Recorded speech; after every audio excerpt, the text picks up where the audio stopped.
Hello and welcome everyone.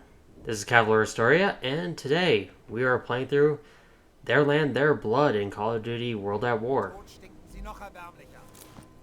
Now if you notice the location, it says Silo Heights. Silo Heights was kind of like the last major German defense they had before Berlin. And Dmitri really needs to stop waking up next to dead comrades.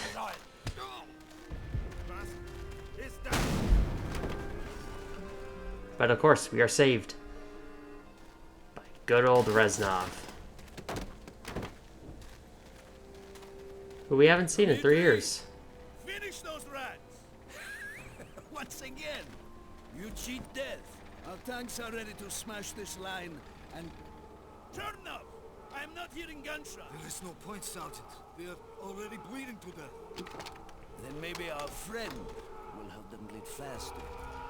Now, I kind of mentioned last mission was kind of like the first of the kind of like morality choices. This is the other one. You could shoot these guys and that's considered the bad.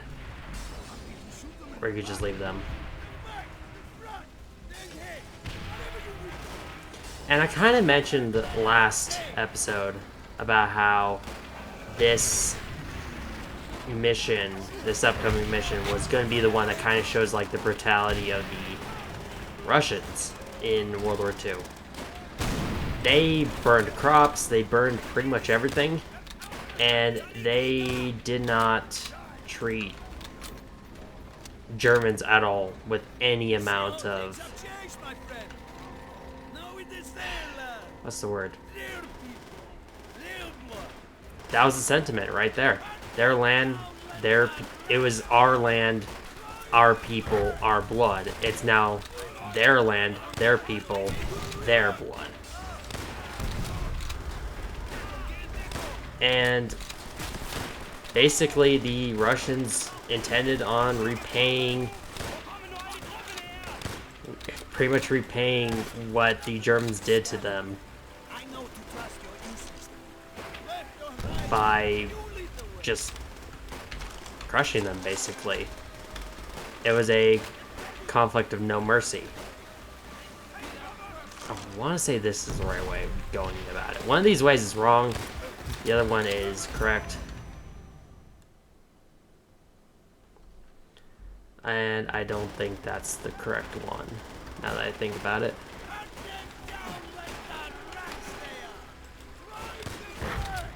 Alright, let's shoot these guys. But yeah, the Red Army would push into Germany, and they would push into Germany hard. And this was basically a...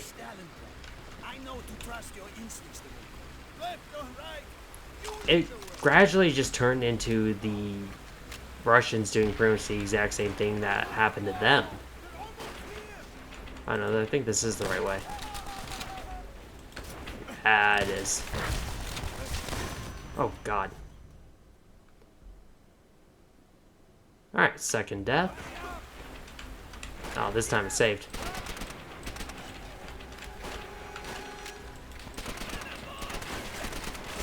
That's why I got killed. Down the flank, too. Shoot him. So, this is Mosin Nagant, the standard issue infantry weapon of the Red Army in World War II, as well as World War I. They originally did want to replace this with a semi-automatic, namely the SVT-40. However, a lot of those factories were overrun in the initial German push, so they had to resort to using the Mosin Nagant again. And this weapon is kind of notorious for not being great. I mean, the Finns used them quite well, but that's after they kind of modified them.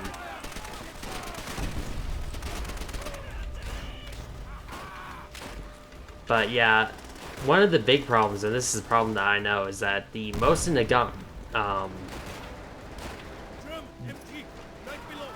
the most of the bolt. I forgot what the word for that was. It frequently got stuck. And it got stuck so much that if you have a reproduction version of this, well, not reproduction, but a, like an original version of a Most Nagant, there's a good chance that after you fire it, it will just jam up and just get stuck, and you have to try to use a rock in order to get it unstuck. And I've seen people do it and then break the rock before this bolt even budges. Like, that's how stuck this thing gets if you're using like an original. Why did I stand up?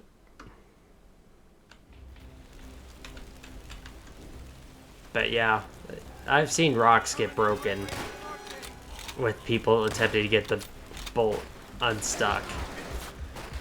And it's kind of a problem even during World War II. There's a reason why they wanted to replace them.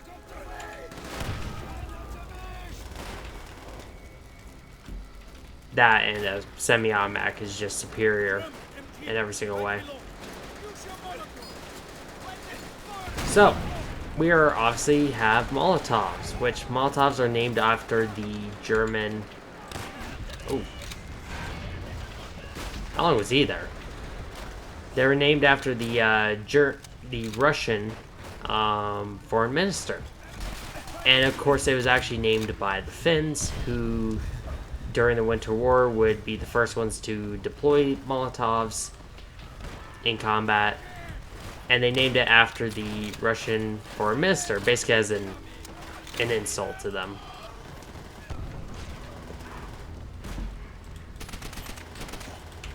Yeah, and eventually the Russian Red Army would adopt it and use it. It's a surprisingly effective weapon, because basically it's super cheap.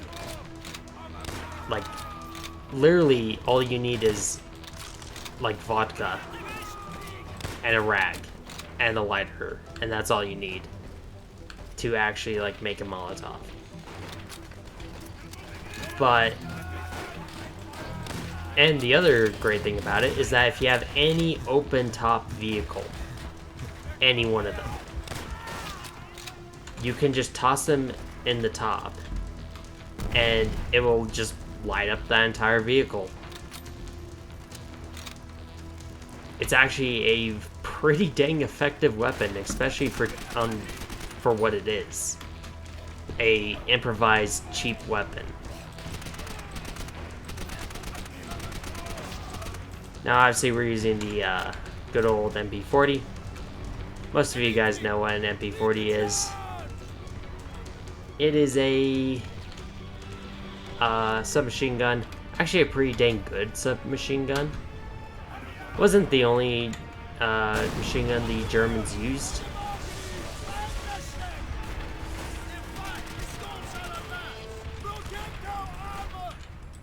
Alright, start taking these guys down. Yeah, the other things the MP40, well, other submachine guns used along with the MP40 was stuff like the MP28, although that one was usually in a lot more of a, like, it usually was given to second line troops.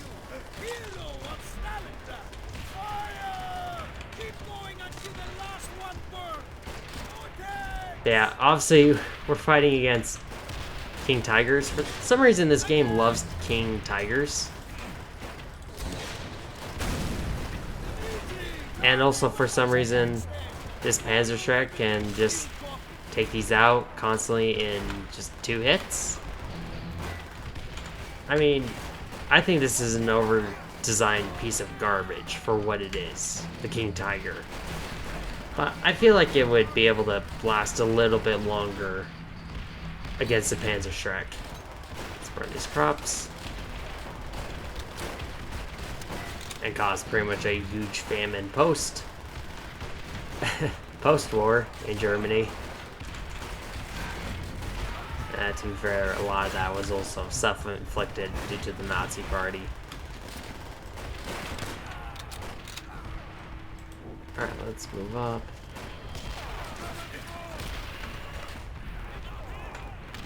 Gewehr 43, which, unlike the Stalingrad missions in Call of Duty 2, that should be here. It's a semi-automatic rifle that the Germans were trying to field to replace the Kar 98K. Couldn't get them in large enough numbers.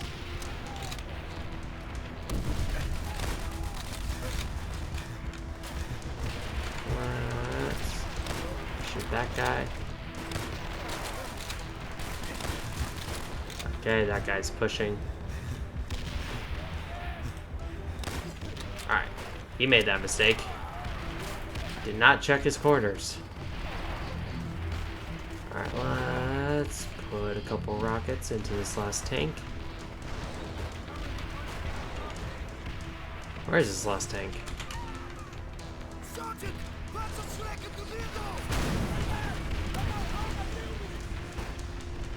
Oh.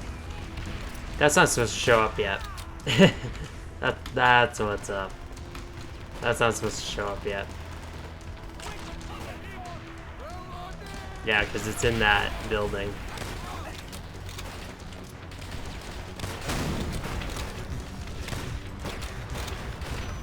Oh, God.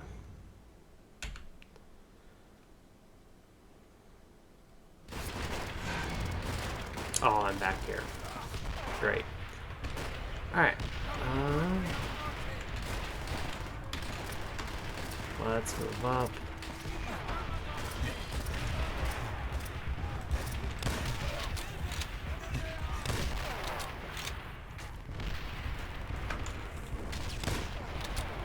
Alright. Yeah, most of Nagant.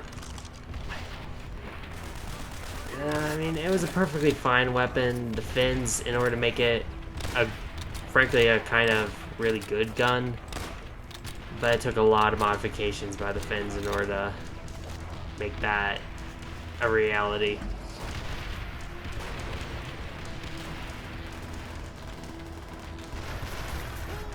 And obviously the Panzerschreck was based on the the American bazooka. The Americans created the bazooka, brought it over, the Germans captured a couple, and would create the Panzerschreck out of this.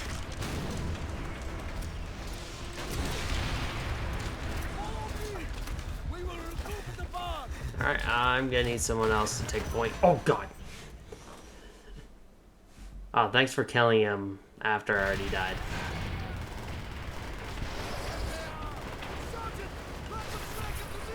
I'm gonna try to...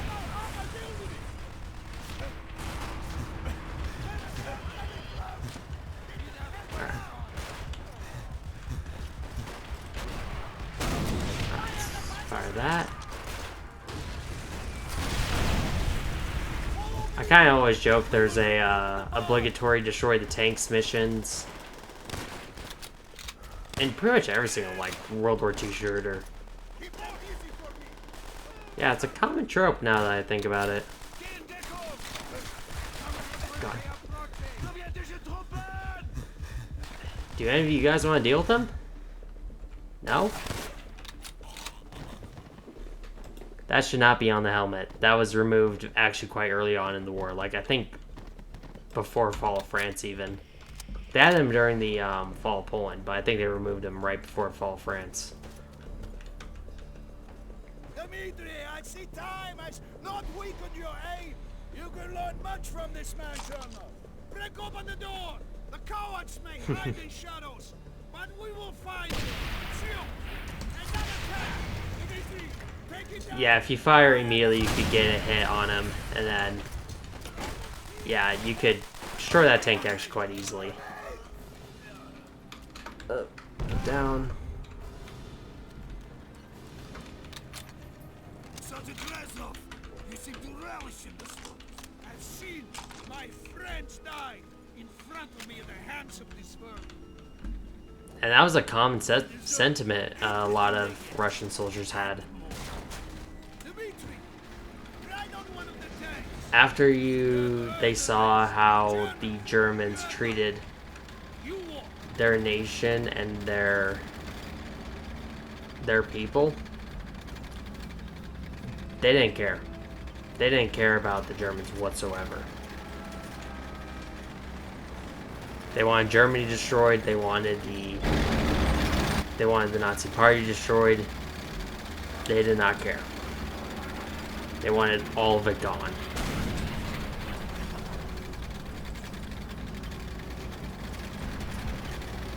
Alright. And we got this section, which we'll get off now, and start to assault.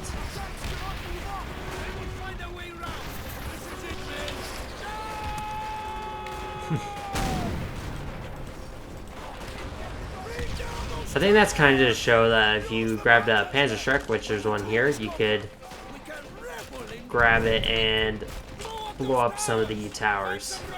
And Reznov even says it.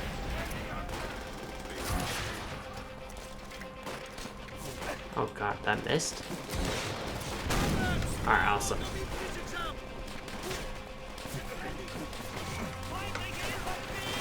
Alright, let's... I'm gonna see if I can destroy that truck real quick. I don't think I did.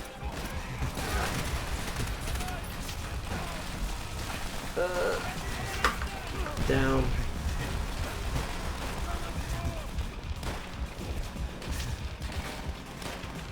And now we can move. Oh! Okay, that I think I just got unlucky. I think they hit the truck I was hiding behind.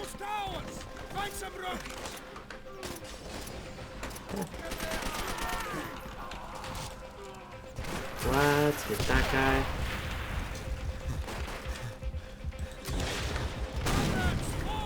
Alright, I think I destroyed it.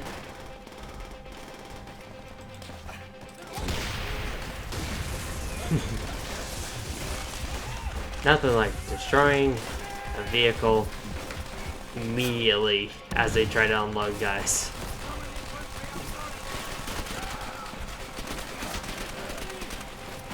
Alright, we're gonna have to wait a bit. Or not.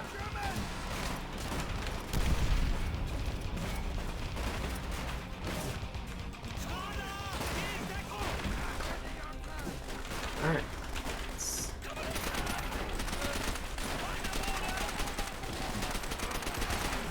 Yeah.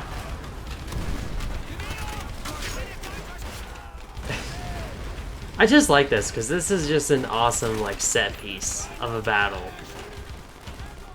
Ooh, and I'm nearly out. In fact, I only got one bullet left. Which Jeremy's gonna get the one bullet or not. I found ammo. Just run around the entire place, collect ammo. We totally won't have to, you know, stop, make yourself vulnerable to grab ammunition, which is why soldiers in real life never swapped guns.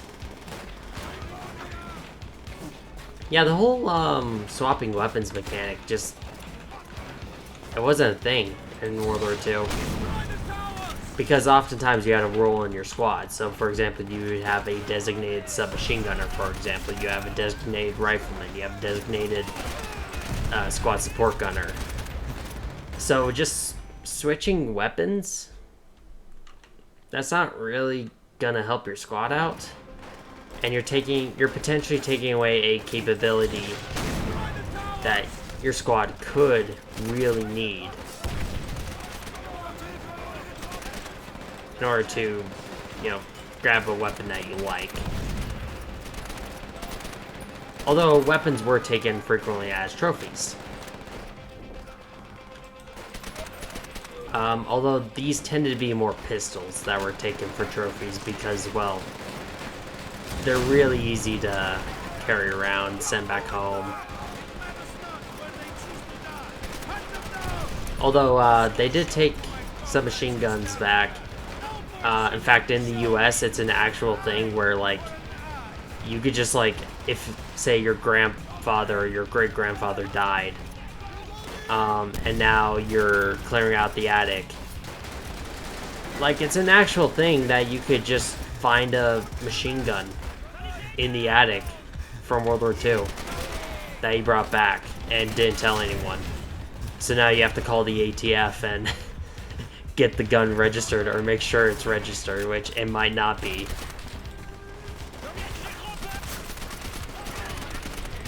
In fact, that's what ATF deals with most of the time. Is like, just, oops, we found Grandpa's machine gun in the office, in the attic, and now we have to, you know, figure out if it's registered or not, and we have to figure out, you know, if it was at all legal to own, which 9 times out of 10, ATF will deal with it and, you know, take care of the situation for you. And normally you can actually keep the actual machine gun yourself, and you're just grandfathered into it. And anyway, that's the end of this mission. Yeah, from now on, the Russian missions will be in Berlin.